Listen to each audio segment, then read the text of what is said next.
Et on va devoir faire des activités, des choses pour éviter de se lasser du Forza Horizon. De toute façon, la Xbox, avec l'arrivée de la Xbox Series X et tout, ça va faire... Oh là là, mais je conduis comme un pied.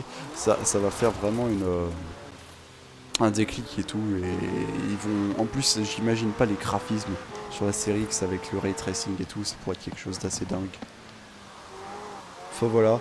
Je sais pas, vous, dites-moi, par exemple, vos heures de jeu, vos impressions, si vous vous ennuyez encore ou pas sur le jeu.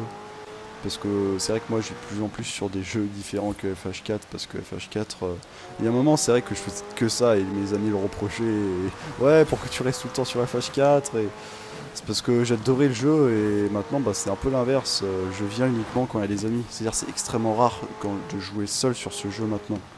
C'est à part pour les vidéos et à part vraiment rarement, je suis viens sur FH4 que pour jouer entre amis, parce que vraiment je me fais chier tout seul.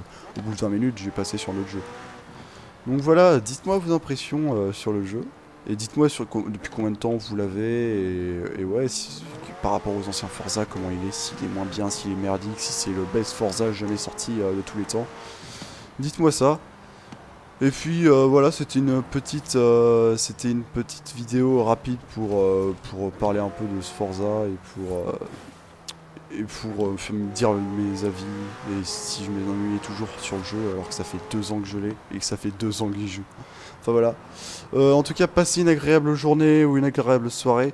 Je vous retrouve dans un prochain épisode. Allez, salut tout le monde, c'était Staron.